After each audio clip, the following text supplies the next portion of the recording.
재활 겸 좀 상담 일지를 IT 썰처럼 적어봤습니다.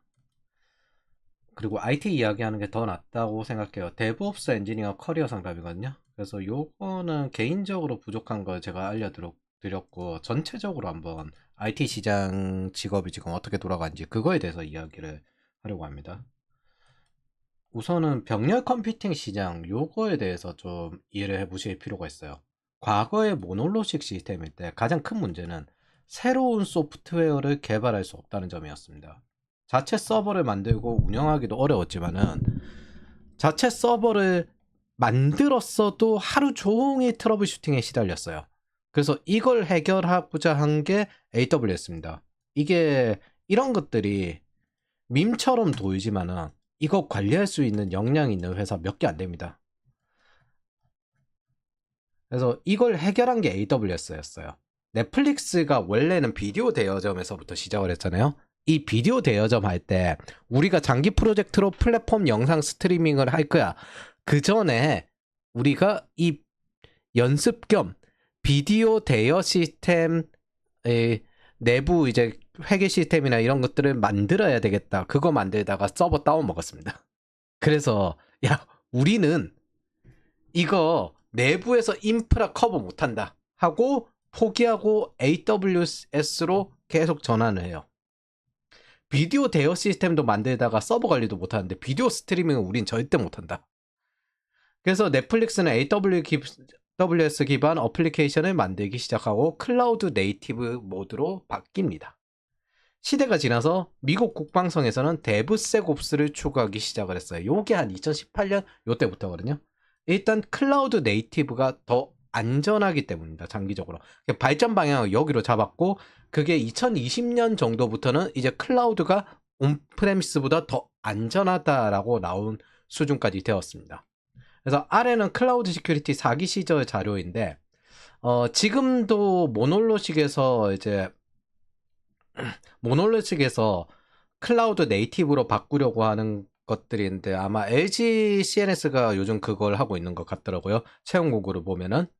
자, 모놀로식에서 에자일을 거쳐 클라우드 네이티브가 되는 걸 제안하는 내용입니다. 요거를 빼보면은 개발 프로세스는 워터폴에서 에자일 데브옵스로 넘어가야 되고 어플리케이션 아키텍처는 모놀로식에서 계층화를 먼저 하고 MSA 구조로 가야 됩니다. 모놀로식에서 한 번에 이렇게 못 가요. 워터폴에서 한 번에 데브옵스로 못 가요. 그리고 배포 패키징은 물리 서버에서 가상 서버, 우리 흔히 VM 쓰죠. 그래서 컨테이너로 넘어가야 되고요. 인프라스트럭처는 자체 호스트에서 데이터 센터 그리고 클라우드로 이렇게 넘어가야 됩니다. 근데 요즘은 이제 이거는 클라우드를 한 번에 처음부터 넘어갈 수 있겠죠. 그래서 이때가 2023년이었고 전통적인 모놀로식은 레거시 인프라가 되었습니다. 주류는 클라우드가 되었고요. 그래서 클라우드 시큐리티 시작한 지 2021년이거든요. 이후 본격적으로 떠오른 게 2023년부터예요. 저는 이때부터 미국이나 해외 보내기를 좀 빨리 했어야 되지 않는가 그 생각을 하긴 합니다. 2021년 정도부터 시작을 했었어야 되는데 한국은 여러모로 시스템의 변화가 좀 늦어요. 그래서 이런 MSA 아키텍처는 작은 서비스들로 나뉘어져 있는데 요 서비스들이 쫙 나뉘어져 있거든요. 요것들이 각각 독립적으로 운영되는 구조입니다. 모놀로식 같은 경우 예를 들어 여기 작은 사진 서비스, 마이크로 서비스가 무슨 문제가 하나 생기면 전체적으로 다 다운을 먹는 일이 많았어요. 그런데 MSA 구조가 나오고 난 다음에 이렇게 아마존 메인 페이지에 수백 개의 서비스들이 호출되거든요. 그런데 한 군데 문제가 생긴다 하더라도 다른 곳에는 영향이 없는 독립적으로 운영이 됩니다. 즉 더 안정적이고 회복 탄력성이 높죠. 이게 보안의 개념도 좀 달라졌는데 예전에는 절대 방어한다 이런 느낌이었고 예방하고 그리고 난 다음에 정기적으로 점검한다 이런 느낌이었거든요. 근데 요즘은 보안의 개념이 좀 달라졌어요. 예방하고 그 다음에 피해를 최소화하고 어차피 100% 뚫린다는 가정하에 하자. 피해를 최소화하고 그리고 회복 탄력성을 추구합니다. 그래서 도커 없애고 난 다음에 도커 새로 배정해가지고 그렇게 진행하는 방식으로 CNAPP가 그런 것들 하거든요. 그래서 이런 식으로 가용성을 제공합니다. 하나의 서비스가 문제되더라도 다른 서비스가 받는 영향이 최소화되기 때문입니다. 그래서 이런 작은 서비스들을 연결해서 만드는 아키텍처가 MSA. 그리고 나뉜 서비스 간 통신해야 되잖아요. 그 연결망이 서비스 메시. 그리고 이걸 구현하고 모니터링과 쿠버네티스랑 잘 맞아서 사용하는 툴이 이스티오. 해당 서비스들끼리 독립적으로 빌드하고 배포해서 패키징. 그러니까 다른 곳과 연관없이 그 마이크로 서비스 안에서 자체적으로 개발을 굴릴 수가 있어요. 병렬적으로. 그게 도커.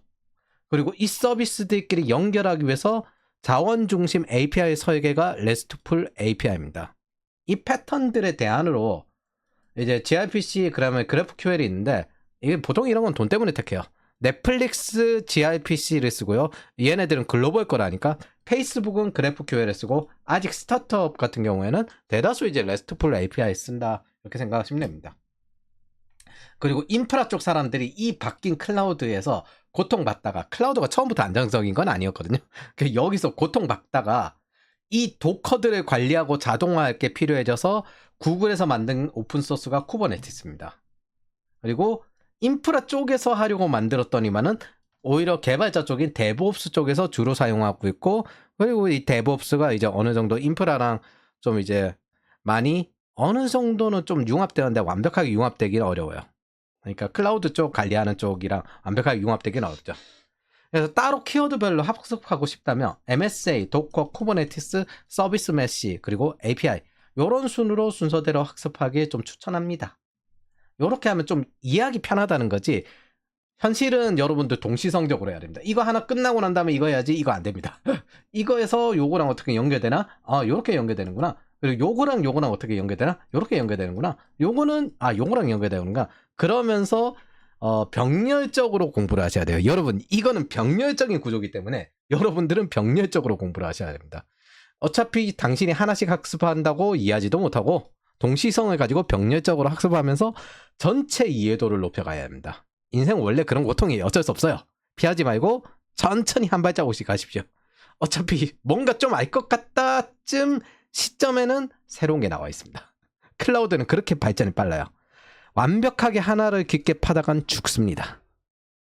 그래서 이런 분산된 서비스에서 동시성을 가지고 개발 과정을 진행할 수 있는 게 신규 어플리케이션을 만드는 스타트업에겐 굉장히 유리했습니다. 그래서 우리가 보는 어플리케이션 상품화가 이루어진 스타트업 핵심 모바일의 시대의 뭐 사스 서비스 그런 것들이 이걸 기반으로 나왔습니다. 그럼 과거 워터풀 레거시 인프라와는 다른 어떤 장점이 있는가? 지금도 존재하는 워터풀 일부 기업을 보면요. 그 발주사가 기획만 담당해요. 거기서. 그리고 개발은 외주를 줘요. 여기서 프로젝트 관리 기획만 하는 거예요. 그래서 개발에 대한 이해가 없다 보니까 모놀로식 구조에서 개판인 프로젝트가 하나 있습니다. 그러면은 이 프로젝트에서 기획 변경은 이런 요구사항을 개발자 입장에서 받게 돼요. 옛날에 자주 하던 말인데 빌딩을 다 지은 다음에 자 이거 옆으로 1cm만 옮겨주세요. 빌딩을 다 지은 다음에 5층이 마음에 안 드네요. 5층을 빼주세요. 경영자들이 거기에 개입을 해가지고 이거 사이트 이거 버튼 옆으로 1cm 뭐 이런 걸로 PPT 보드 그렇게 한 마디씩 하거든요. 그러면 그걸 해야 돼요. 그러면 거기서 디자인팀 바뀌고 그 다음에 개발자 바뀌고 하면은 다 만든 거 다시 만들어가지고 균형 맞추라는 게 되거든요. 이런 경영진의 요구에 실시간으로 갑질을 당하면서 야근을 해야 되는 문제가 산적했습니다. 때때로는 본사 기획자가 개판인 경우에는 프로젝트가 진행도 안 되게 묶여 있는데 위에는 괜찮다고 보여주고 데모를 어떤 식으로 보여주냐면 화면만 괜찮게 보여요. 그 뒤편에는 하나도 백단과 미들단은 하나도 동작을 안 해. 그리고 그렇게 던져놓고 이직해버립니다. 그럼 신규 담당자가 오면 야씨 나도 일단 화면만 보여주고 우리 제로 베이스부터 다시 개발하자. 일정 문제 없게.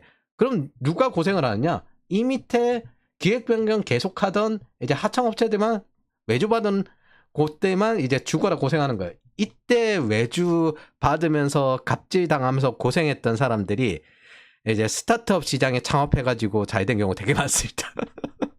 지옥에서 살아고 돌아와가지고 VC 자금이 나오면은 그걸 이제 개발을 해서 해낸 사람들. MSA 구조를 변경하기도 제로 베이스부터 개발하기도 용이하게 된 게 클라우드입니다. MSA 구조는. 그래서 단지 클라우드 네이티브 앱 자체가 살아있는 생명체예요. 그래서 힘이 좀 더 많이 들어요. 관리 업무가 좀 더 많이 들어요. 그래서 사실 워터폴 구조에 여러 가지 문제도 많아요. 회의를 할 때 각기 직무가 분리되어 있기 때문에 단순히 하기 싫다고 해서 회의를 할 때 이거 해보자. 아, 내가 저거 하면 일 많을 것 같은데? 혹은 그냥 하기 싫은데 오늘 기분 나쁜데? 그래서 어떤 핑계 대고 반대합니다. 그거 안 된다고. 진짜 이제 정말 안 돼서 하는 말도 있지만은 일부러 안 된다고 하는 경우도 꽤 많았어요. 그런 모럴 해저드도 존재합니다. 다른 쪽에선 어차피 해당 일을 이해하지 못하기 때문입니다. 이런 다양한 문제와 경험치를 거쳐서 지금 데브옵스 문화가 존재하게 되었습니다. 특히 애자일 문화를 거치면서 가장 달라진 건 애자일 선언 자체가 고객 중심, 사용자 중심으로 피드백을 하겠다는 거예요. 뭐 위에서 경영진이 지랄하지 마라. 사용자 중심으로 데이터 기반으로 피드백하겠다. 그래서 이걸로 어플리케이션 변경을 결정합니다. 그걸 이제 좀 더 사용자 중심으로 초점을 맞추고 난 다음 이제 빠르게 MVP 만들어가지고 그러니까 초기 데모 제품 만들어서 빠르게 발전시키면서 그 다음 뭐 버전을 만들든 뭘 하든 한 다음에 가겠다는 건데 데브옵스는 뭐냐? 그걸 동시에 하겠다는 거예요. 실시간으로. 즉 동시성임. 병렬적으로 개발하면서 동시성을 가지겠다는 뜻입니다. 그러니까 뭐다?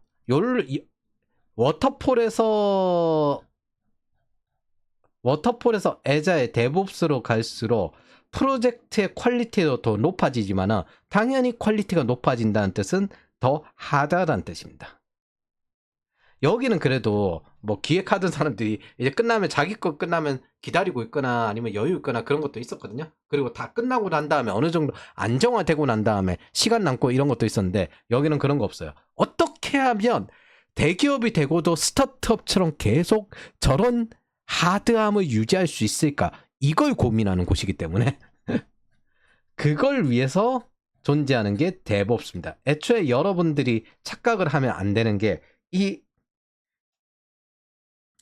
이제 실리콘밸리식 IT 문화는 어떻게 하면 덩치가 커져도 하드하게 계속 유지할 수 있을까? 계속 새로운 걸 개발할 수 있을까? 이걸 고민해서 극단적으로 사람을 굴리는데 최적화되어 있습니다.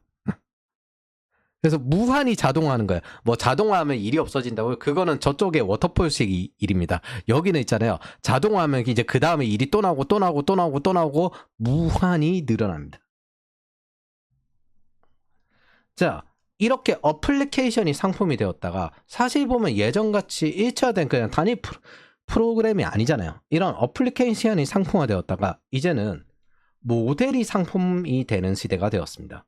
그래서 AI 시대의 병렬 컴퓨팅, 신경망, LMM 이거 이후부터죠. 어플리케이션을 구현하기 위한 더 작은 소스 코드가 모델이에요. 이 모델 자체가 상품화되는 시대가 AI입니다. 트랜스포머 모델은 사실 핵심 코드가 30줄에서 50줄 정도 코드예요. 핵심 코드라고 했지 구현된 어플리케이션이라고는 안 했습니다. 그래서 사람들은 이거 보면 아, 그 정도밖에 안 돼 라고 생각할 수 있는데 아직 구현을 하지 않았어요. 이게 단순한 구조여야 저기에다가 데이터를 엄청 때려놓고 다른 데의 엔진처럼 다양하게 변화해서 쓸 수 있는 겁니다. 데이터를 어마어마하게 커버해서 학습하고 그러려면 코드가 짧아야 돼요. 구조가 단순해야 돼요. 그러지 않으면 애초에 안 돼요. 그래서 이 코드를 가지고 현실에 막대한 데이터와 다른 모델의 연결과 인프라 활용과 별별 괴상한 짓거리를 다 한 다음 나온 게 지금 우리가 보는 AI입니다. 그래서 GPU도 뜨고 어떻게 하면 데이터 센터를 시킬까 설계도 하고 운행도 하고 전기 어떻게 연결하고 이런 것들 엄청나게 고민해서 하는 겁니다. 천재에서 수재 다양한 분야의 엔지니어 다 모여가지고 다양한 데이터와 경험을 쌓아가면서 거대한 시스템을 구현합니다. 원래 교과서 실무는 다른 법이죠. 우선 이 부분은 우선 넘어가고 병렬 컴퓨팅.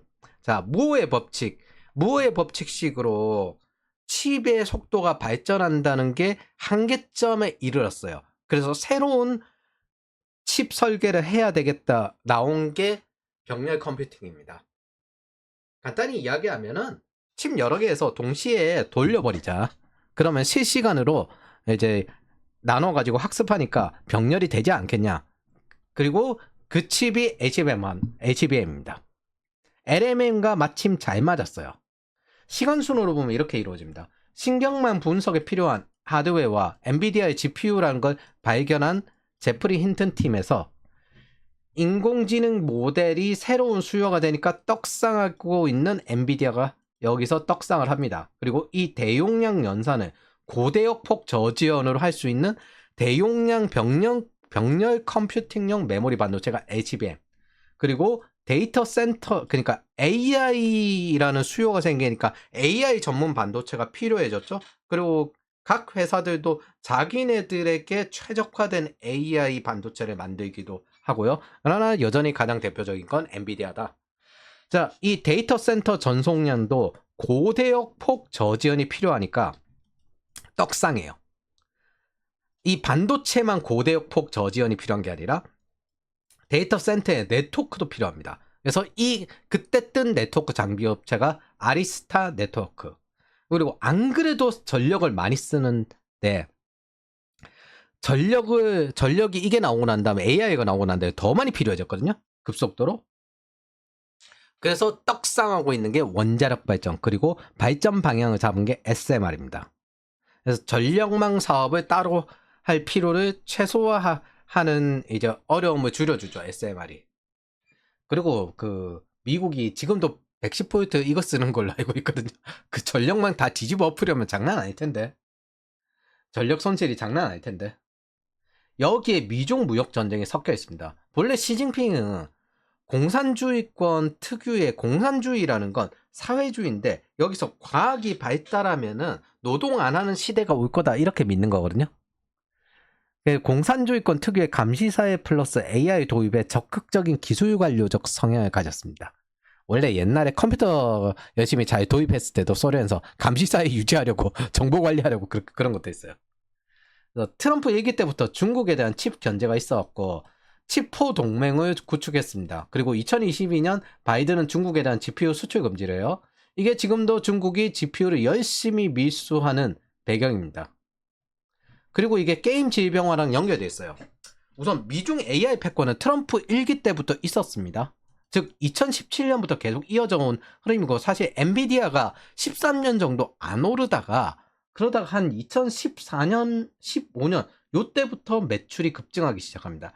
그러면서 AI 신규 수요를 창출했다라고 하면서 애초에 스탠퍼드 머신러닝 입문 CS229도 2017년에 시작이 되었어요. 그래서 2017년경에 신경망과 GPU가 뜨기 시작하고, 사실 이전에 2016년에 이세돌과 알파고의 바둑 대결이 있었습니다. 그래서 2017년은 인공지능의 해가 될 거라는 전망이 곳곳에 쏟아지고 있다. 생각해보면 나는 왜 저때 엔비디아를 안 샀을까?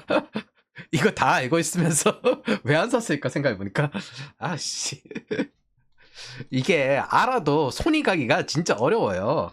아씨, 아무리 그래도 투자해서 도전적으로 하는 건 진짜 어렵습니다. 일은 도전적으로 할 수 있는데 투자해서 도전적으로 하는 건 아씨 뭐 어쨌든 2017년에 게임, 코인 채굴, AI 컴퓨팅 파워가 겹치면서 GPU 가격이 올라가기 시작합니다.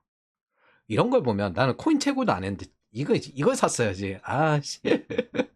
그래서 이거 보면은 GPU 가격이 이런 식으로 오거든요. 보면은 2017년부터 확 오르는 거 보이실 거예요. 2014년에 한번 쫙 오르고 난 다음에, 그래서 거의 13년 정도 엔비디아가 주가가 잘 안 올랐었거든요. 그래서 요때부터 팍 오르기 시작해서 이제 AI 뜨고 코인 뜨고 게임 수요까지 떠가지고 팍 이렇게 올랐습니다. 아래는 중국 데이터 센터 투자 연도별인데, 중국도 이거 밀리면 안 되겠다 하면서 급증시키기 시작해요. 데이터 센터 투자를 급증시키기 시작합니다.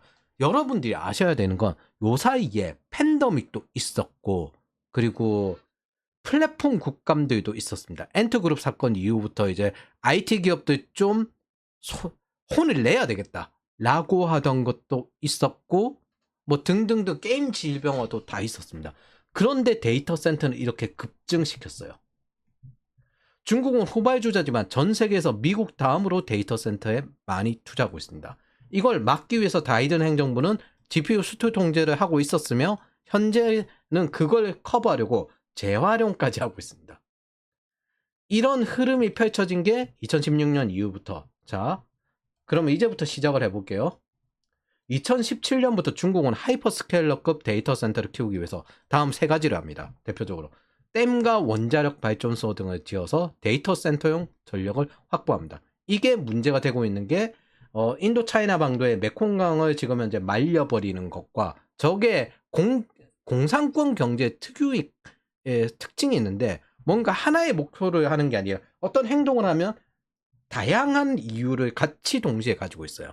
저기는 Y라는 게 여러 가지 섞여 있는 거라서 일단 이런 식으로 외교적 압박 플러스 이제 실제 재앙이죠. 저 메콩강 쪽 전력에 있는 사람들 저런 거 플러스 전력 플러스 수자원 관리 뭐 이런 것들 다 섞여 있습니다. 그리고 지금 현재 티베트에 또 초대형 댐을 건설하면서 인도에 영향을 주고 있죠. 그래서 물을 말리고 있습니다. 그리고 티베트에다가 3년 약정 티베트의 데이터 센터 지금 티베트의 데이터 센터 짓고 있거든요. 두 번째, 위안화 국제화에도 방해되면서 자국 부자들이 해외에 도망갈 수 있는 가상화폐를 금지시킵니다. 그러면 이걸 채굴을 줄이면서 GPU 가격도 좀 더 낮추는 데 도움이 되겠죠. 세 번째, 게임 질병화를 합니다. 동맹국 및 돈 뿌려놓은 WHO를 통해서 우리가 팬데믹 시기 동안 얼마나 친중에 가까운지 이해를 했잖아요. 이때 동맹국 및 돈 뿌려놓은 WHO를 압박합니다. 그래서 2017년 12월 세계보건기구 소속된 포지락 박사는 게임 이용 장애를 질병으로 등록한다고 공식 발표하자 뭐 반발이 있었는데 이것들은 사실 동아시아 국가, 사실 중국과 한국이거든요. 이거 나라에서 나온 거다. 그리고 그 동아시아 국가에서 그 시기에 누가 대통령이었냐? 문재인이었죠. 친중 대통령. 중국의 거대 전략에 일조하는. 자, 이걸 하위적으로 크게 세 가지로 구분합니다. 이것도 있었습니다. 같은 시기, 문재인 시기에 우리는 플랫폼 국감을 했어요. 최대한 데이터 센터 활용을 줄여주면서 중국에 돕는데 기여했다고 저는 생각합니다. 그리고 애초에 문재인 정권 기간 동안 친중 정권에서 중국의 거시 전략에 적극적으로 협조했으니까. 자, 이건 하위적으로 크게 세 가지로 구분합니다. 플랫폼 국감. 시작은 마윈의 엔트그룹에 의한 비판이었는데 조금 크게 보면 리커창에 대한 견제예요. 중국의 자유화를 준비하라는 메시지를 기업가들에게 보냈습니다. 근데 시진핑은 본격적으로 플랫폼 기업들이 자기 편이 아니구나라는 걸 인식했고 플랫폼 국감을 중국 안에서 엄청 했습니다. 본격적으로 IT 기업 기들이었죠. 반면에 GPU 수요를 줄이는 역할도 했고 이걸 싸게 매입할 수 있는 기회로도 활용할 수 있었습니다. 중국은 한 가지 이유로 꼭 하지는 않아요. 여러 가지 복합적으로 다 써요. 일단 질러놓고 그거 여러 가지 이유로 만들어요. 약간 그 성향이 커요. 그래서 이게 아마 2018년에 살짝 넘기면서 중국은 내부적으로 강화시켰는데 셧다운제가 2021년부터 본격적으로 엄격하게 진행을 하고 있군요. 이 셧다운제, 중국 셧다운제 2021년부터. 그리고 2023년에는 이 규제를 스마트폰 전체 사용으로 확대하는 정책도 발표했습니다. 이 강화 조치는 사실 2020년 그래픽 카드 시장 대란 이후 나오게 된 겁니다. GPU를 확보하기 더 어려워지니까 자기 내부에서 이걸 엄격하게 제한하면서 셧다운을 해요. 그러면서 검은 오공 뜨니까 대단히 좋아하면서 홍보용으로 찬양을 하죠. 지금까지 중국 캐릭터들은 좀 우스꽝스럽게 그려졌어요. 근데 검은 오공에서는 중국 캐릭터가 되게 멋있게 나오거든요. 그걸 중국인들이 그리고 중국 공산당이 되게 좋아합니다. 개인적으로 문재인을 포함해서 WHO까지 친중 성향인이 중국의 거대 전략에 동조한 거라고 인식하고 있습니다. 이 AI 전략에 동조한 거로 인식하고 있고 애초에 AI로 미중 대립을 경쟁을 시작한 게 2016년부터 시작을 했었기 때문에 생각보다 깁니다. 지금 한 9년 됐어요. 그래서 미국의 크리스토퍼 파거슨 교수는 WHO의 게임 중독 질병화 움직임에 한국과 중국의 압력이 강하게 적용됐다고 주장했다. 고위 관계자들로부터 아시아 국가의 정치적 압력을 받았다니. 근데 논문도 있잖아요. 이거밖에 없어요. 한국, 중국. 그래서 한국과 중국은 게임에 대해서 가장 정치적으로 활발한 움직임을 보여왔다. 두 나라가 WHO에 압력을 가했다고 보는 것이 타당하고 본다. 그리고 문재인이 저거 팬데믹 조약에도 되게 찬성하고 동의를 했죠. 공산주의 중국의 입장에선 엔비디아의 쿠다 플랫폼 자체가 기초과학을 위해서 시작된 거였거든요. 그래서 이념적으로 굉장히 중요합니다. 왜냐하면 공산주의를 달성하려면 시진핑 사회주의 기반으로 현대에 맞춰가지고 공산주의 달성 과정을 목표로 하는 게 시진핑주의였거든요. 이걸 달성하려면은 결국에는 마르크스를 의거해서 과학이 극단적으로 발전해야 된다입니다. 그리고 그런 쿠다 플랫폼들과 신경망 분석들이 딥러닝들이 제프리 힌턴은 이제 물리학상, 그리고 화학상에는 딥마인드 이쪽에 노벨상을 받게 만들었습니다. 그래서 이 막대한 규모가 필요한 와중에 GPU 가격이 올라가니까 저 GPU 가격을 최대한 낮추고 자기네들 미수도 최대한 하고 그걸 하기 위해서 사용하는 용도도 있었습니다. 그래서 이 관세로 수출도 줄어드는 와중에 게임 질병화는 어쩌면 필수적인 수단이었을지도 모릅니다. GPU 구하기가 더 어려워진 와중에서 거기에다 비싸기까지 하면 더 어렵겠죠. 사실 이건 자국민을 쥐어짜는 수탈의 형태 중 하나일 뿐입니다. 그리고 저는 문재인은 철저하게 저런 전략에 대전략에 동조하고 적극적으로 참여했다고 여기고 있습니다. 그게 아니면 도저히 지금 현재 그 신입들의 취업을 못하게 만든 스타트업 플랫폼 국감과 WHO 게임 질병화와 팬데믹 조약 동참에 대해서 도저히 다른 이유를 찾을 수 없습니다. 사실 자해에 가까운 행위였거든요. 근데 그게 지금 여기까지 온 거예요. 지금 현재 신입들이 취업 못하는 가장 큰 이유 중에 하나는 스타트업들 시장을 죽여놨기 때문입니다. 물론 아는 분 통해서 하면은 뭐 중기청이나 뭐 이쪽에 뭐 실장이나 이런 문제들이 있다고 하지만은 제가 보기에는 플랫폼 국감의 도저히 이유는 이거 말고는 없어요. 왜 그렇게 자해를 했을까? 심지어 그 기간 동안 신입이 취업을 못하자 그 취업을 시키려고 어떻게 하냐면 공공기관에 무조건 많이 뽑으라고 해서 억지로 뽑게 만들었습니다. 그 정도로 취업을 신경 썼는데 굳이 플랫폼 국감을 해서 공채도 없는 시기에 신입의 채용을 줄여? 저는 이 이유 말고는 도저히 없다고 생각합니다. 그래서 젠슨항 자서전 생각하는 기계 여기 보면요. 수출 규제가 되자마자 다음에 중국은 자국 내에서 게임 질병화를 했다. 요게 이제 2022년부터 시작했다고 해도 발표는 2021년에 하잖아요. 그거 나오자마자 게임 질병화를 신속하게 진행을 했다. 젠슨항 자서전에 나옵니다. 그러니까 당사자가 한 말이에요. 애초에 이 말을 보지 않는다 하더라도 미수 재조립까지 할 정도로 중국은 GPU 확보에 최선을 다하고 있다. 이 정도로 생각할 수 있습니다. 자, 본래대로 돌아가 보죠. 콘웨이 법칙을 의거하며 조직 구조, 의사결정 구조, 인프라 구조, 비즈니스 구조, 소프트웨어 구조입니다. 이거 군으로 치면요. 편제고요. 지휘 통제고요. 그리고 난 다음에 이제 여기는 뭐 보급이랑 배치? 뭐 이 정도 어쨌든 그 정도로 하겠습니다. 그래서 어쨌든 장기적으로 이 비즈니스에서는 이게 얼라인 되는 경향이 있어요. 그럼 여기서부터 시작한 게 탑다운이고요. 여기서부터 시작한 게 제품에서부터 시작을 한 게 바텀업입니다. 그리고 데브옵스는 제품에서부터 시작을 해야 돼요. 백날 회의를 해봐야 여기서 이걸 만들어 놓고 하면요. 조직 구조에 안 맞는 게 최적화된 개념입니다. 보통 워터폴 프로젝트를 할 때 여기서 경영적인 어떤 필요하다. 그러면은 뭐 기획을 해가지고 인프라 구조를 먼저 짜요. 네트워크 DB 보완하는 사람들이 먼저 모여가지고 이걸 짜요. 짜고 난 다음에 BM 어떻게 할지 결정하고 거기에 맞춰서 디자인 만들고 소프트웨어 이제 만들어요. 그런 식으로 진행이 되거든요. 워터폴 프로젝트. 그래서 대부분 조직 구조는 워터폴 기반 민츠버그 조직 구조를 따릅니다.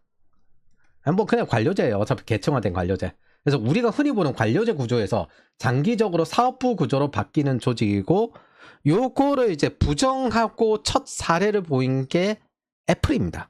애플은 기능별 조직으로 여전히 존재하고 있거든요.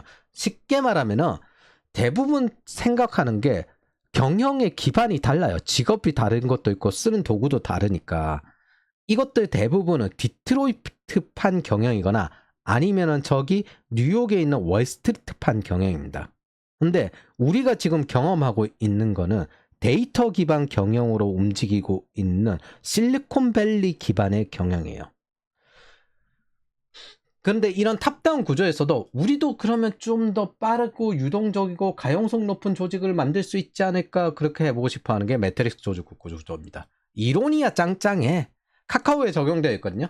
개인적으로 토스에서 하는 스쿼드 구조는 이 매트릭스 구조의 변형이라고 보는데, 이게 탑다운에서 찍어 누르는 거 좋아하는 사람들이나 아니면 그렇게밖에 안 돌아가는 그 산업이 있어요. 은행 같은 경우에는 여러 가지 금융 규제가 많거든요. 그래서 은행 같은 경우에는 사실 위에서 좀 찍어 눌러야 돼요.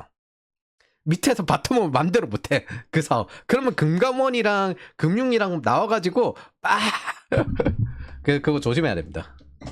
그래서 애자의 이 조직에서 탑다운 조직을 적용해 보려는 그런 노력이 스쿼드 구조라고 생각합니다. 애자일은 해야 되겠는데, 탑다운을 안 할 수는 없구나 해서 탑다운 조직을 적용하려는 노력. 보통 금융가 같은 경우에는 탑다운적 통제 규조가 많아서 그렇습니다. 이거는 규제 때문이에요. 이게 사실 위험한 시도거든요. 이 원조가 어디냐면 스포티파이입니다. 저는 매트릭스 조직 구조가 성공하는 거 단 한 번도 본 적이 없습니다. 제대로 돌아가는 거 단 한 번도 본 적이 없고 그냥 원래 관료제화되어요. 반대로 스쿼드 구조도 제대로 동작하는 경우 뭐 이건 전례가 별로 없긴 한데 스포티파이도 실패했고, 저는 저게 결국에는 매트릭스 조직 구조와 별 다를 바가 없다고 생각을 합니다. 그럼 다시 또 관료제화 되겠죠. 어떻게 이걸 관료제화 되지 않게 노력을 해야 되는가? 그게 토스의 가장 어려운 과제일 겁니다. 저는 이걸 무슨 느낌으로 보냐면요. 사실 이 매트릭스 구조를 오스트리아나 아니면 우리나라 구한말에 망할 때 지배층은 권력을 가진 채로 그래도 망하게 두는 것보다는 변환을 해야 되지 않겠냐 하면서 개혁하는 그 정도 느낌으로 봅니다. 이 권력 포기하면 되거든요. 권한 포기하면 되거든요. 근데 그거는 싫고 그래도 변환해야지 라는 느낌으로 진행하는 게 이런 매트릭스 구조라고 생각을 합니다. 그리고 결국에는 혼란만 주고 끝난다고 생각을 해요. 돌다리를 더 뛰어난 다리로 만들어야 되는데, 현대식 다리로 만들어야 하는데, 돌다리 어차피 있잖아. 그 돌다리를 우리가 보강해보자. 그러니까 철근 다리나 이런 걸로 만드는 게 아니라 저 돌다리 보강해보자. 이런 옹고지신적 성 경향으로 가는 게 이런 매트릭스 구조라고 생각합니다. 극으로 가야 되거든요. 무엇에 최적화될 것인가? 신토부리를 외치는 게 성공한 거 본 적 있습니까? 바이오 아메리칸도 실패했는데. 그래서 MSA 구조는 애초에 그에 맞게 조직이 이렇게 나뉘어져야 돼요. 서비스도 나뉘어져야 되고. 근데 저게 조직 구조가 저렇게 되면은 그게 제일 상위에 있거든요. 그리고 그게 탑다운으로 찍어 누르는 형태의 흐름을 가지기 때문에 어느 쪽이 최적화될 거냐 하면 제품보다는 조직 구조에 최적화되는 경향이 더 큽니다. 결국에는 우리가 국가 같은 경우 보면 제도에 최적화되는 것처럼. 그래서 데스타 아키텍처라고 합니다. 이 점 하나가 작은 서비스예요. 이 데스타 아키텍처는 저 노드 몇 개가 작은 회사여야 합니다.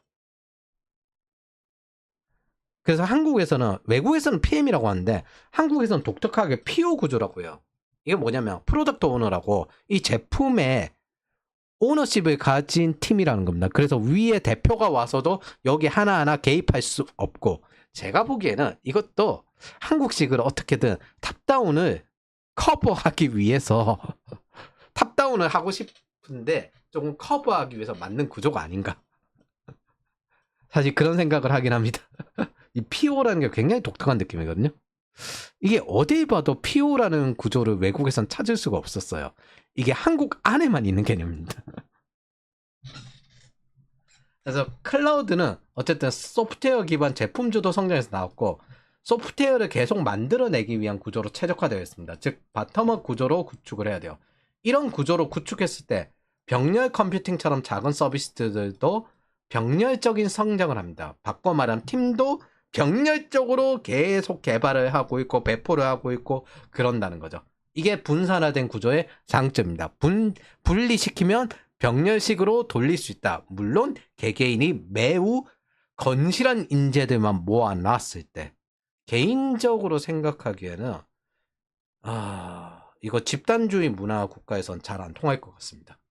지금도 저는 그 생각을 하는데 이건 개인주의 문화 국가에서 잘 통할 것 같아요. 이게 철저하게 미국적이다 그 느낌이 많이 들어요. 어쨌든 핵심은 동시성, 동시에 병렬성이 있으니까 바꿔 말하면 동시에 연산 처리하고 동시에 개발하고 있고 그렇다는 뜻이잖아요. 핵심은 동시성입니다. 그래서 바텀업식 온라인을 보면 병렬 컴퓨팅 칩을 이용해서 병렬 분산화된 소프트웨어를 개발하고 병렬 분산화된 지표를 활용하고 각 서비스마다 주요 지표가 다를 거잖아요. 그리고 병렬 분산화된 인프라 구조를 가지고 병렬 분산화된 의사결정을 하고 병렬 분산화된 조직 구조를 가지고 있습니다. 이렇게 하면 어떤 특징이 있냐? 맨 위에 있는 사람이 제일 힘들어요. 대표가 제일 힘들어요.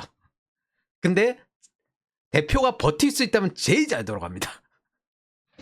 대표가 제일 고생하거든요. 대신에 대표가 제일 버틸 수 있다면 제일 잘 돌아갑니다. 사실 스티브 잡스도 이렇게 굴렸고 지금 젠슨왕도 이렇게 굴리고 있고 머스크도 이렇게 굴리고 있고 그렇습니다. 아니, 대다수 어느 정도 실리콘밸리 기업들 이 비슷하게 굴리고 있어요.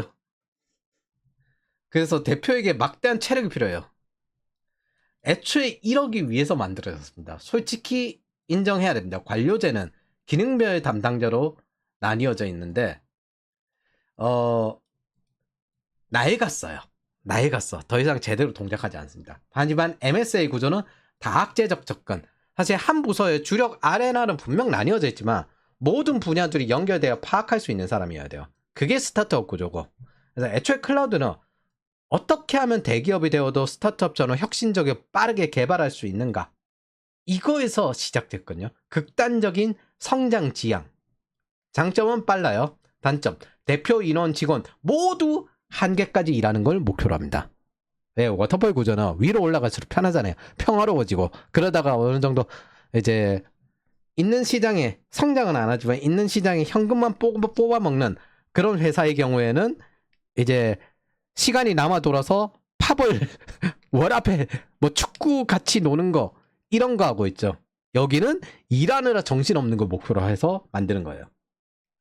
인정해야 됩니다. 관료제는 편하게 적당히 워라밸적으로 일하기 위한 구조라며 데브옵스 구조는 모두 빡세게 동시성 실시간으로 일하기 위한 구조입니다. 그래서 여기 스톡 옵션 받는 겁니다. 왜? 누구 하나가 대박을 내면은 이제 저 사람에게 얹혀가지고 추가 투자되고 그걸 가지고 내 주식도 어쨌든 같이 오르거든요. 내가 실패했지만은. 그래서 여기는 스톡 옵션을 받아야 되는 거예요. 그래서 관료제 조직에서 A 부서가 A 단계, B 부서가 B 단계, C 부서가 C 일을 하고 있다면 데브옵스 조직에서는 A, B, C, D, E 부서들이 동시에 계속 같이 일하고 있습니다. 계속 실시간으로 일하고 있어요. 단계별로 나뉘어져 있지 않습니다. 이게 보안까지 다 합쳐서 설계까지 포함된 거 한번 해보자. 그게 데브셉옵스입니다. 데브옵스까지 냈는데 배포까지는 자동화됐는데 셋까지 해보자. 그걸 한 부서 안에서 설계까지 고려해서 한다는 건 좋은 모습이지만 양이 많아지면 데브옵스의 일이 진짜 지독하게 늘어나거든요. 그래서 데브옵스라고 따로 이제 당신이 책임져 주십시오 라고 따로 뽑은 거지. 그게 사실 분리된 개념은 아니에요. 양이 많아지거든요. 근데 여기에 셋까지 집어넣는다고 그러면 이제부터 죽으라는 겁니다. 이거를 해결할 방법을 찾아야 되는 게 지금 현재 상태입니다. 사실 이걸 누구도 제대로 구현한 적은 없어요. 정확히 문제는 데브옵스를 따로 뺄 정도 수준이면 어느 정도 급격하게 돌아가는 서비스기도 하지만은 일이 많다는 거거든요. 많으니까 저 없어도 어찌 개발할 수 있어요. 근데 따로 빼야 할 정도로 일이 많다는 뜻입니다. 그 일이 많은데 거기에 이제 섹까지 집어넣는 거예요. 보안까지 집어넣는 겁니다. 이거 저는 데브세곱스라고 하는데 이거 정식은 요즘은 뭐라고 하는지 모르는데 예전에는 데브시큐옵스라고 했어요. 데브시큐옵스라고 하는데 뭐 어쨌든 요즘 뭐라고 하는지 모르겠는데 저는 데브세곱스라고 합니다. 그래서 다들 이 데브세곱스를 한다고 할 때 특정 포지션이라든지 특정 직업이라고 착각합니다. 누구 하나가 전담해서 이 일만 한다고. 이거 아닙니다. 이거 문화라고 하거든요. 데브옵스 문화, 데브세곱스 문화라고 하거든요. 이건 무슨 뜻이다? 모두가 합쳐서 같이 해야 되는 그 프로세스입니다. 모두가 다 같이 참여해야 되는 프로세스입니다. 테스트는 네가 하고, 빌드는 네가 하고, 코드는 네가 하고, 플랜은 네가 하고 아니라 이게 갑자기 비었으면 이거 내가 이거 들어가서 하고 이런 식으로 돌아가는 이런 포지션 플레이예요. 워터폴, 애자의 문과식 관료제 문화, 뭐 이런 피드백 문화처럼 데브옵스, 데브세곱스 이건 문화예요, 문화. 뭐 이런 문화라고요. 애초에 이게 프로세스고 문화입니다. 동시성 실시간. 그래서 이 문화로 모두 함께하는 개념이에요. 막대한 전투 흔적을 겪으면서 피를 흘리며 나아가겠다. 그런 문화를 가집니다. 그래서 워터폴 관료제 문화와 똑같아요. 이건 그냥 데브옵스, 데브섹옵스 문화입니다. 그래서 최대한 분리성, 병렬적 처리, 실시간, 동시성. 그래서 이게 인간의 뇌는 선형적인 것밖에 안 되거든요. 체크리스트나 아니면 이제 투두리스트 하는 것처럼 선형적인 것밖에 안 돼요. 이게 너무 힘드니까 이걸 감당하기 위해서 만들어진 게 칸반보드입니다. 그래서 실시간 처리가 어떻게 되고 있는지 파악하려고 그런 것들 툴들이 먼데이닷컴이나 클릭업 같은 데에 올라와 있는 겁니다. 그래서 동시성을 가진 프로세스이자 문화고 관료제와 정반대로 추구하는 빡세게 일하자는 문화. 우리가 대기업이 된다 하더라도 스타트업처럼 빡세게 절박하게 개발을 하고 제품을 만들고 빠르게 개선해 나가자는 문화입니다. 그러니까 대표는 죽어라 고생하더라도 그렇게 가겠다고 결정한 문화예요. 즉 데브옵스, ML옵스, 섹옵스, 데브섹옵스는 분리된 개념이 아닙니다. 자 여기서부터 본론인데 시중에 데브옵스 신입 과정들이 있는 걸로 있거든요. 우리는 데브옵스 과정이 없습니다. 근데 데브옵스로 보내요. 섹옵스로 보내고 우리는 클라우드 보안이랑 개발 과정만 있어요. 데브옵스 신입 과정이 이게 상당히 제한적인데 첫 번째는 인프라를 이해해야 되는데 인프라를 이해할 시간이 너무 짧아요. 우리가 리팩토링 멘토링 40조 합니다. 40조 하고 인프라와 보안에 대한 기초 이해하고 클라우드 시큐리티 들어갑니다. 그러니까 사실상 1년을 꼬박 하는 거예요. 1년 넘게 하는 거예요. 인프라를 익히는 데만. 여기에다 자동화 들어가는 게 이제 옵스인데 문제는 거기서 개발을 모르면은 제대로 된 데브옵스를 못 하거든요. 애초에 이게 왜 나왔냐면 바텀업 제품 주도 성장, 제품 소프트웨어 혹은 모델을 잘 만들자. 최대한 고객의 반응에 맞게 바꾸자. 이걸 위해서 만들어진 문화인데 그럼 그 다음 단계에 있는 데브옵스라는 배포와 인프라를 담당할 사람을 따로 배치한 것 뿐입니다. 아 이게 너무 일이 많아지니까 데이터가 많아지니까 그래서 사실은 분리되지 않았고 없어도 돌아가요. 없어도 돌아가고 급하면 다른 사람들이 와서 하면 돼요. 개발하는 사람들이. 근데 데브옵스가 없어도 어떻게든 개발은 돼요. 분리된 게 아니에요. 근데 제품 개발을 좀 더 수월하기 위한 프로젝트성 개념이에요. 직무가 분리된 게 아니에요. 물론 그런 회사도 있습니다. 관료제 회사의 경우 이거 직무 분리하더라고요. 근데 이게 돌아가려면 어떻게 해야 되냐? 개발을 하던 사람이 해야 됩니다. 개발을 모르는 사람이 이걸 하면 개발자들한테 되게 재앙이 됩니다. 이 개발자들이 일하기 편하게 만들어주려고 하는 숙련직들이 하는 개념인데 개발을 안 해본 사람이 하니까 안 되는 거예요. 섹옵스 이것도 보안을 하던 사람이 해야 되듯이 ML옵스 데이터를 하던 사람이 ML옵스를 해야 되거든요. 인프라가 초점에 더 맞춰진 데브옵스의 경우에는 좀 더 다를 수는 있긴 해요. 예를 들어 모든 회사가 소프트웨어를 제품으로 보는 게 아니라 하드웨어를 제품으로 보는 경우도 있습니다. 그럼 그 하드웨어 관련된 데브옵스나 아니면 인프라가 우리는 더 급해 라는 회사야. 개발은 어차피 개발에 관련된 데브옵스는 저쪽에 개발자들이 할 수 있으니까 인프라 관리할 수 있는 데브옵스. 이게 회사들마다 데브옵스라는 포지션의 정의가 전부 달라서 그래요. 그래서 모든 회사가 소프트웨어 메인 제품이 아닐 수도 있고 조금씩 다릅니다. 그래서 그런 경우에는 뭐 데브옵스라는 이름 달고 실제로 그걸 할 수도 있습니다.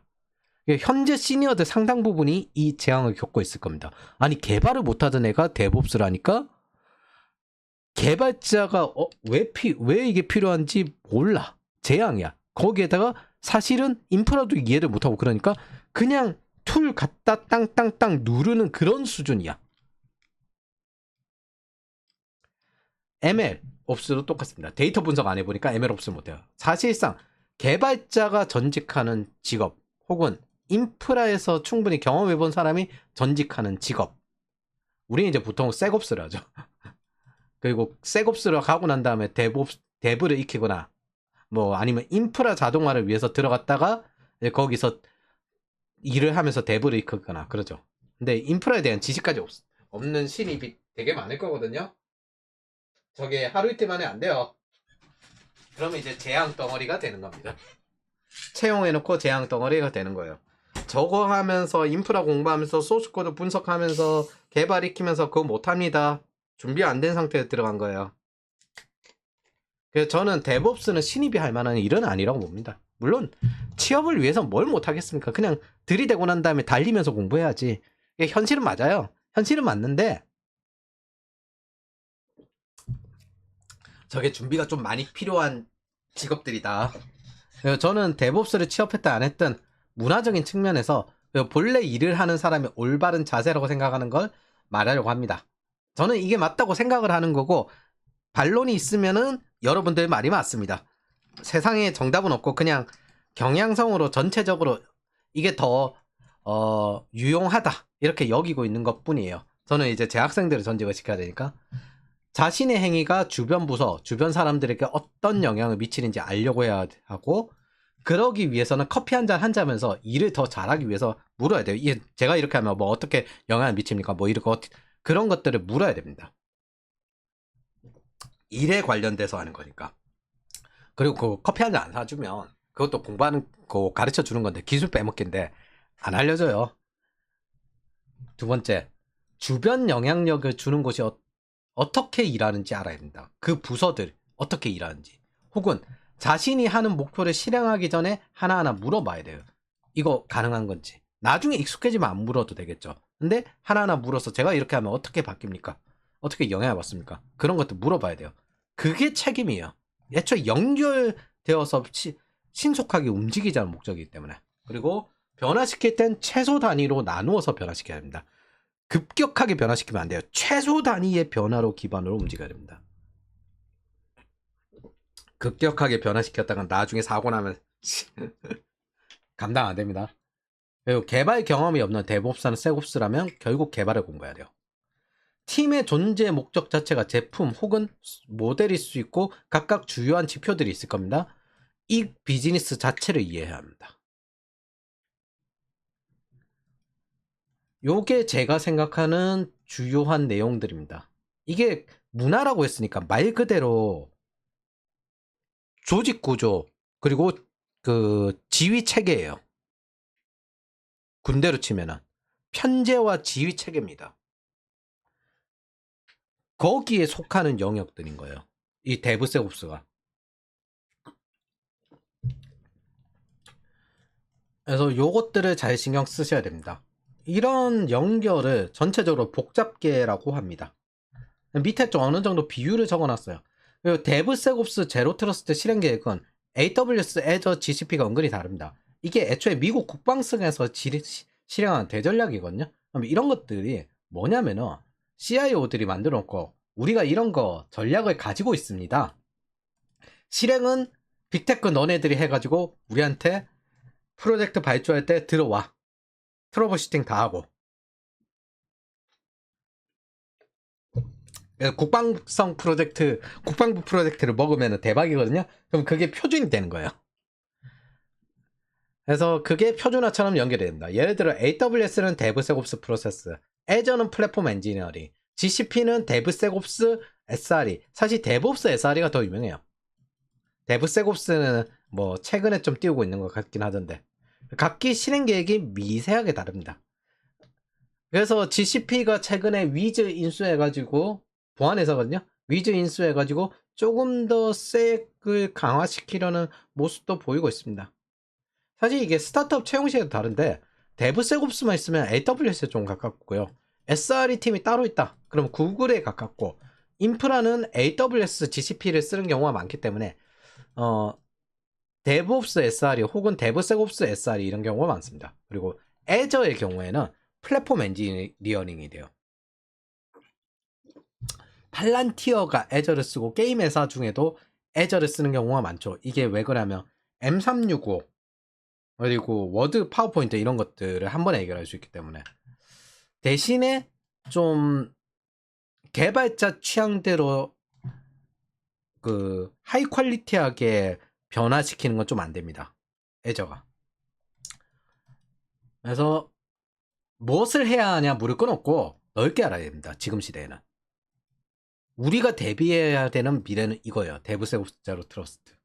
그래서 지금은 게다가 치세인 평화의 시대가 아니라 안보 시스템이 더 중요한 난세이기 때문에 이것들이 더욱 좋은 기회가 될 겁니다. 그리고 이건 감히 알아도 진입하기 어려운 진입장벽으로 작동하게 될 겁니다. 개발 인프라 보안, IT력 자체가 높고 이후 데이터와 비즈니스까지 나아가야 되니까. 이게 급격한 메타 변화가 있는 IT의 목표로 해야 될 적응성입니다. 칩, 데이터 센터, 문화, 조직구조, 사업 모두 고대역폭. 저지연이 된 것처럼 우리 역시 적응이 빠른 고대역폭 저지연이 되어야 합니다. 가능한 만큼. 이외에도 SBOM 이거 소프트웨어 명세서 다 포함해가지고 공급망 자료 문서로 다 포함해가지고 집어넣는 개념이거든요. 이것도 이야기할 수 있어야 되지만 뭐 요즘 이제 한창 뜨고 있는데 이거 다른 이야기 하려고 합니다. 애초에 우리나라는 지금 이제 랜섬웨어도 뚫리고 있는데 이게 언제부터였냐 문재인 때부터지. 자, 룰 오브 40 이직할 때 이거 하거나 투자할 때 알아주시면 좀 편할 거예요. 요즘 성장주 투자 개념이 룰 오브 40이거든요. 어느 정도 정립이 되었는데 건실한 성장주의 개념을 룰 오브 40에 가까워져야 된다. 그러니까 처음부터 이런 회사는 없고 점점 여기에 가까워지려고 해야 된다라는 겁니다. 성장률 플러스 에비타, 뭐 수익성, 그 다른 걸로 보는 사람들도 있고 저는 다른 걸로 봅니다. 이게 40이 넘으면 건실하다. 실제 우리는 취업할 때 이거 상당히 많이 따릅니다. 정확히 이야기하면은 이런 회사만 지원한다라는 뜻이 아니라 이런 회사를 지원하는 걸 놓치지 않는다에 가깝습니다. 그래서 데브옵스 문화라는 건 결국 대기업도 스타트업처럼 빠르게 기능과 제품을 개발하기 위해서고 클라우드 자체가 속도를 위해서 진행되었습니다. 그래서 이 포지션이 있다는 것 자체는 우리가 이런 데브옵스 문화로 바꾸겠다라는 의지를 가지고 있거나 대기업이라도 워터폴 대기업이라도 의지가 있거나 바꾸고 있습니다. 라거나 아니면 우리는 이미 적용하고 있습니다. 이 가능성이 높습니다.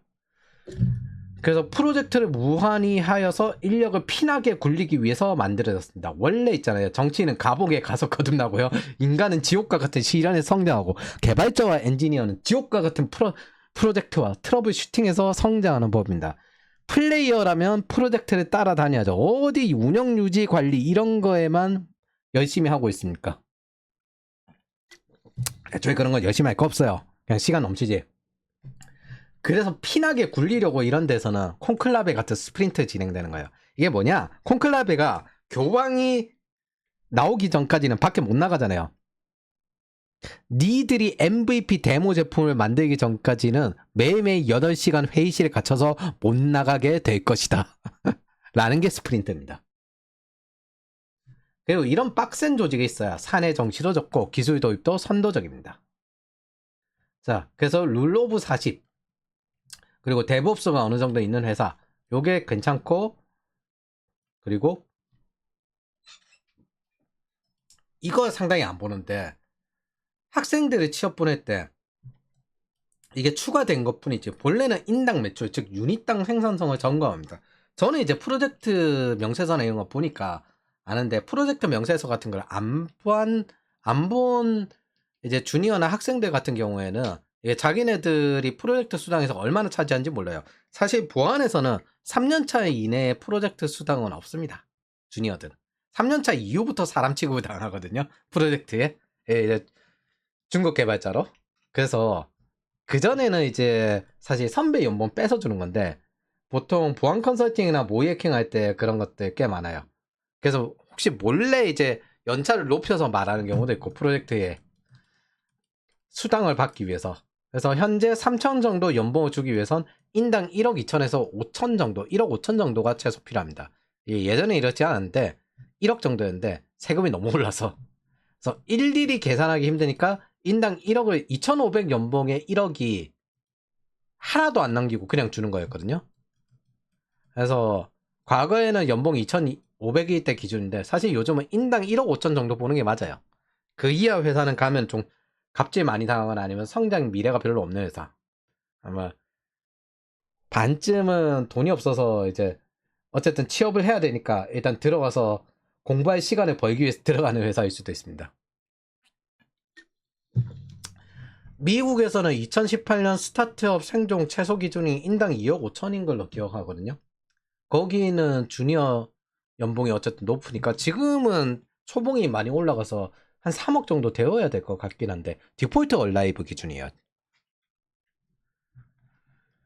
어쨌든 예전 기준을 좀 가지고 있는 건 있습니다. 그래서 1억은 최소 기준이지만 인당 2억 5천 이상, 우리나라에서 인당 2억 5천 이상은 좋은 기업을 놓치지 않기 위한 기준 정도로 쓰고 있습니다. 요거 이상 기업은 좀 더 괜찮다. 그래서 대부분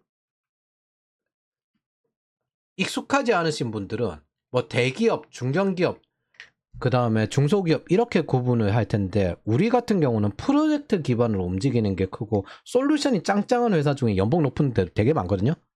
사실 솔루션 개발자 팀장들 중에 그 수억대 버시는 분 되게 많아요. 어차피 그리고 자기 부업하는 거 많고 그게 아무나 못하는 거예요. 그 공공기관 솔루션 우습게 보여도 쓱 하면 4-5명이서 해가지고 10억 만드시는 분들 꽤 많습니다. 그래서 그런 회사들 있거든요. 그럼 그런 밑에서 배울 게 되게 많아요. 우리는 공장을 만드는 개념이 아니라 우리 자신들이 이제 매출을 내는 개념이기 때문에 자기 자신에게 저는 보통 이 말 하는데 10%에서 20%. 그 뜻은 10년 동안의 연봉 받고 싶은 거 1년치 정도는 성장하는데 써먹어야 된다. 그 돈을. 그 이야기 많이 합니다. 최소 기준이다. 그게. 그래서 룰 오브 40이랑 인당 2억 5천 그리고 데브옵스가 적용된 기업 프로젝트 빡세게 하면서 구를 수 있는 곳 그런 곳은 연봉이 올라갈 가능성 높고 데브옵스 문화가 제대로 활동되는 문화여야 한다. 그래서 이게 빠른 성장을 위한 문화라는 거 기억하고 데브옵스가 적용되어 있는데 성장치가 떨어진다. 그런 문제가 좀 있다. 유닛당 매출이 떨어진다. 그건 좀 문제가 있다. 이렇게 생각을 하시면 됩니다. 그 막대한 전투에서 동시성을 가지고 데브, 섹, 옵스가 진행될 수 있게 하는 게 현재입니다. 애초에 지금 시대는 다학제적 연구, 다분야적 연결을 추구하고 있습니다. 과거에는 결합되었지만 분리된 사일로 조직의 성향이 컸거든요. 기능부의 조직.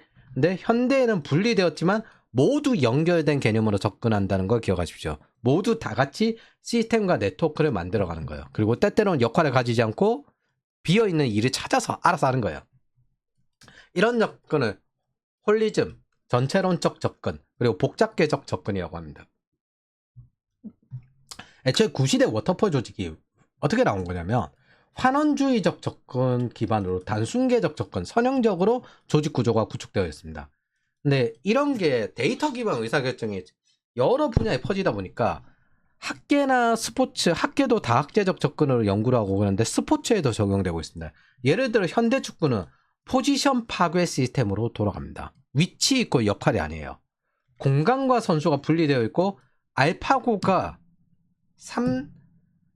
3-3의 수를 두었던 것처럼 틀에 얽매이지 않고 지금 움직이고 있습니다. 이런 걸 고대역폭, 즉 스위칭이 능력이 뛰어난 강인하고 유연한 선수가 들어가서 움직여야 됩니다. 이게 펩 과르디올라가 유행시킨 포지션 플레이거든요. 워터폴이 전통 축구 스타일의 역할이라면 에자일이 요한 크루이프의 토탈 사커, 전원 수비 전원 공격에 가까운데 과르디올라의 포지션 플레이가 데브옵스 데브세곱스에 가깝습니다. 이게 누구든 골을 넣을 수도 있고 가짜 공격수가 나오고 가짜 풀백이 나오고 이런 시스템이거든요. 그래서 공간과 선수가 분리되어 있어요. 그래서 팀의 가장 뛰어난 선수를 상대방의 가장 실력이 떨어진 선수 1대1 매치업을 시키는 거. 이 전통적인 선수들은 이거 되게 싫어해요. 전통적인 식으로 움직이는 선수들 이런 전략 되게 싫어합니다. 뭐 결론은 승리를 위해서 더 효과적으로 사람을 굴리기 위해서 그러다 보니까 더 강인한 인간이 필요해집니다. 여러분 미리 말하는 데 있잖아요. 이 업계에 살아남으려면 뇌를 끝까지 살려야 되거든요. 달리기 안 하고 술 먹고 담배 피고는 여기서 못 버팁니다. 이제는.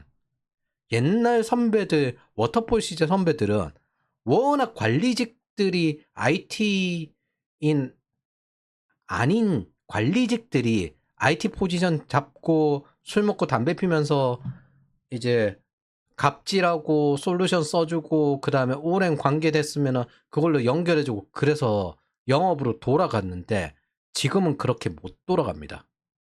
하드한 조직일수록 극단적으로 가기 때문에 오너십 가지고 극단적으로 가기 때문에 여러분들 이 업계에서 살아남으려면 술 먹고 담배 피고 운동 안 하고 그렇게 못 버팁니다. 특히 유산소 꾸준히 하셔야 돼요. 게다가 목표 자체가 속도기 때문에 속도가 느리면 그거 가짜입니다.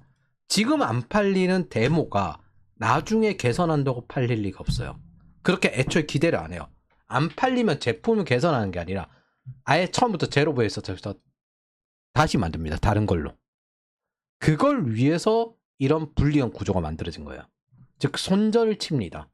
그리고 새로운 탐색을 하죠. 그러니까 연애도 뭐 10번 찍는 바보 같은 거 아니고 떨어지는 주식에 무탓하지 말고 매몰 비용을 줄이세요. 매몰 비용을 줄인다고요. 여기는.